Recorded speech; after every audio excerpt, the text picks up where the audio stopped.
Indiana defeats UNCG, North Carolina, Greensboro, 69-58. They are still undefeated on the season, but didn't look so good there for a little bit. We'll get into it, but Myles Rice led Indiana with 20 points in this, and it was actually true freshman Bryson Tucker who contributed with 14 points, with 12 points in the second half, making him the second leading scorer on the day. Now, Indiana, let's just kind of do the story of this game, right? Indiana was leading by as much as 17 in the first half, with I'd say about 10 minutes left to go, but then they allowed North Carolina Greensboro to tie it at 40 in the second half after they were up 17. UNCG really made a bit of a comeback to get back by 9 at halftime, and so there was a little bit of it was a 9 or 11, however much it was at halftime. They kind of gave themselves a little bit more life, but you still felt like, oh, okay, they ended the half not so well. They'll get back to it in the second half and they'll be just fine.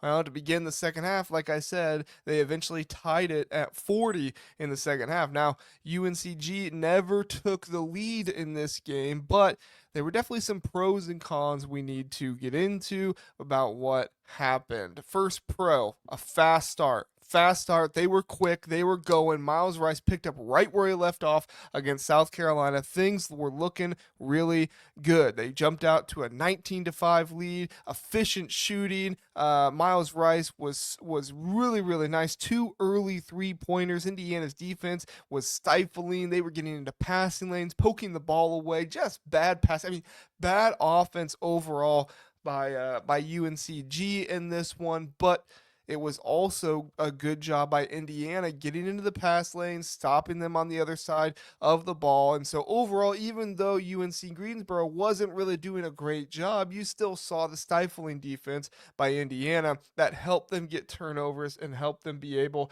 to stop what they were doing. Even with a lot of those turnovers, they only had 7 fast break points in this game. When you have 7 steals and only 7 fast break points in the game, I would have expected Indiana to get out there a little bit more. Early on, there was a layup by Malik Renew where he kind of went up weird, and it kind of looked like, did he pull something? Did he get hurt on that one? He seemed to be laughing afterwards, so everything should be fine. I haven't read anything, and I listened to Mike Woodson's press conference, and I didn't hear anything about any concern there, so he should be fine. But let's definitely hope he's okay, because that would obviously not be good for Indiana if he would have to miss any time. He played the rest of the game, so I might be making nothing, something out of nothing, which I probably am. But I felt like it was relevant to mention there.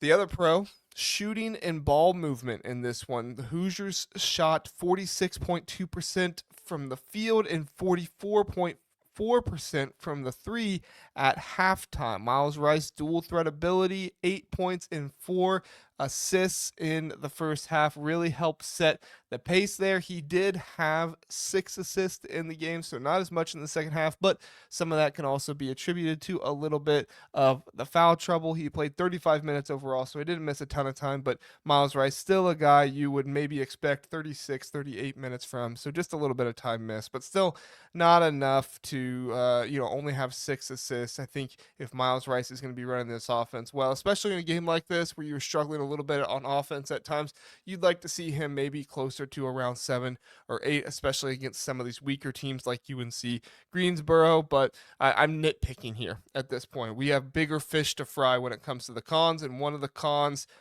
that was just huge was UNC Greensboro's comeback that they made. Indiana really struggled with perimeter defense when they brought the backups into the game. With about 10 minutes left, Mike Woodson kept the starters out there for a good amount of time. I'd say maybe 8 or 9 minutes he kept them out there. And then when there was about 10 or 11 minutes left, he puts in a whole new platoon of players. And when that happened, that was really when you started to see things kind of get out of hand for the Hoosiers in this one. UNC Greensboro started to come back. Like I said, at halftime they had cut the game to 9 points, 36-27. Mike Woodson mentioned how the substitutions disrupted momentum, pulling out multiple starters at once allowed UNC Greensboro to cut the lead from 16-6, and then like I said, 9 points there in the second half. But Rice and Renew, right? I mean, Renew was a force on the boards with the rebounds, but ultimately he had difficulty establishing consistency with his post presence, which there really isn't a great excuse for that in this one. UNC Greensboro is not a super big team. They're not somebody with a huge rim protector that's going to stop a whole lot. Just kind of were scratching your head a little bit at times with what Malik Renew was able to do in this game.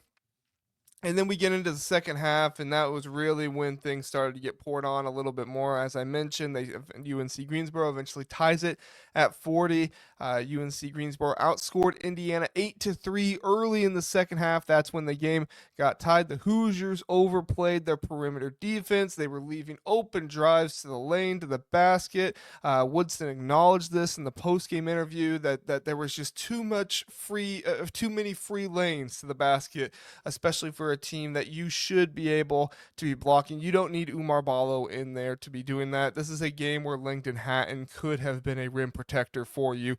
They had some smaller guys, 5'9", 5'10", in this game that you should have been able to take care of relatively easily. And then Indiana turned the ball over 14 times in the game, many of which occurred when they were trying to feed the ball to Malik Renew and Umar Ballo. Just terrible passing in this one. Eventually got better, but I mean, we were seeing passes just thrown completely inaccurately to Malik Renew and Umar Ballo. We saw passes going down the court that were just completely out of Trey Galloway's way.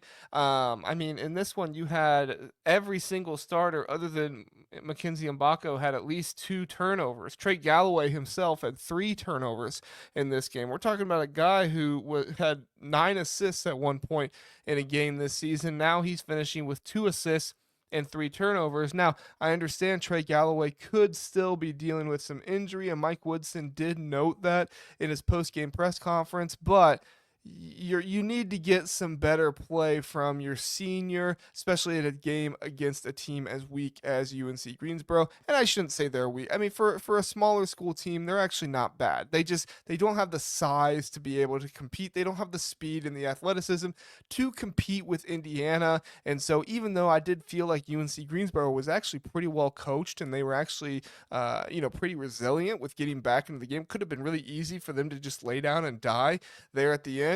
But the way they were able to get back in the game and take advantage of Indiana's mistakes, that's the problem for me. I don't feel like a lot of Indiana's passing mistakes were forced by the UNC Greensboro defense. I mean, some of it maybe, but not a lot of it. They were just inerrant passes that did not go to the player that Indiana was passing to, passes that went to the other team's players at times. It was not a good performance there in the second half. Like I said, they eventually corrected things. Obviously, they won by 11 in this game, but still, you shouldn't be having all of your starters in the game with the clock ticking down in the second half against a team like UNC Greensboro. The good news is you did have a true freshman step up in this one, and he's your second leading scorer, Bryson Tucker. When Indiana was having their offensive struggles, Bryson Tucker stepped up in the second half, scoring 12 of his 14 points after the half. His mid-range game was lethal. Really started to develop that a little bit more. Now, I don't love the mid-range shot. This is just me, though. I don't love the mid-range shot in college. I think you should be able to get to the basket, especially against some of these smaller teams. I mean, as far as I'm concerned, you should have been getting Malik Renew and Umar Ballo down low and getting them some more points. Ballo had 9 points in this game. Renew had 9 points as well. But still, you should be doing a little bit better than that overall. But, we're not going to harp on it too much. We're going to give Bryson Tucker his praise, give him his pros because he stepped up when the team needed an offensive score. There were a series of just fadeaway jumpers that really were nice to watch and really showed his potential and what he can be. I mean, I felt like he was kind of like Mackenzie Mbako a little bit in this game, the potential you saw. maybe you haven't seen it at the beginning the entire season, but you really saw a lot of good potential from him in this one that I think is going to be beneficial for Hoosier fans to see as you go forward. And then Woodson, he credited Tucker's maturity, his ability to contribute in key moments in the game. You got to love when the coach is willing to do that there at the end of the game. Like I said, star of the night, Myles Rice. Even though he had some cons here and there, overall, he finishes with 20 points, 6 assists, 5 rebounds. He's emerging as the top offensive option for Indiana. I thought Malik Renew would be there a little bit more, and it's not like he hasn't. It's just in this game he only had 9 points, and so he was 3 of 8 from shooting, 0 for 1 from 3-point range. That's another aspect of Indiana in this one. 5 of 19 from 3. Overall, I mean, you just got to be better than that. You can't shoot 25%, nearly 25% from 3 in these games, especially with some of the open looks they were getting. Luke Goody continues to struggle, 1 for 2 from 3. I think actually it was probably 1 for 3. He must have his toe in the line for one of them, but he continues to struggle. When he hit 1 3-pointer, I mean, the entire team just, they got off of the bench and they were going crazy. Luke Goody was screaming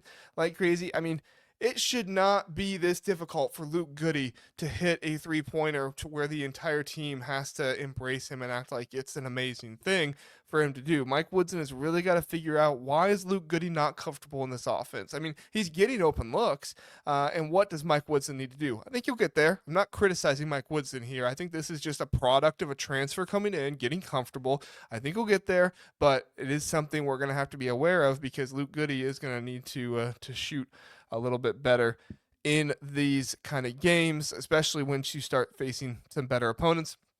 Like I said, Bryson Tucker, good game from him. Another one that I'll mention just to highlight another player was Mackenzie Mbako. He started strong in the first half with 9 points. He faded into the second half with only 2 shot attempts, so you don't love that. But Mbako needs to remain involved in this game plan the full game. There were some weird substitutions going on. I didn't really love everything that Woodson was doing. Mbako with only 23 minutes in this one. He was only 2-11 shooting in the game, 1 for 4 from 3, but he was 4 for 4 free throws. He was really the one that was kind of getting to the basket the most. Bryson Tucker was 4 for 5, so he did have more free throw attempts, but I felt like Mackenzie Mbako should have touched the ball a little bit more in this game. Like I said, 2 for 11, so, really bad field goal percentage there, but just felt like he could have been more of a factor if they had him a little bit more in this game. Strong start, like I said, pros and cons. Strong start, standout performance, Myles Rice. Overall, can't have those defensive lapses, especially since against these kind of teams and all those things. Really, what I got from Mike Woodson after the game was he felt like they need a lot of improvement. The teams head to head in the battle for Atlantis coming up when they play Louisville, they need a lot of improvement. They got to clean up the defense, the turnovers, and they have to be consistent on offense. You can't have that fast start and then slow down and not be able to do anything. Obviously, you're going to slow down. You're not going to do that well the entire game, but you're going to have to get a little bit better.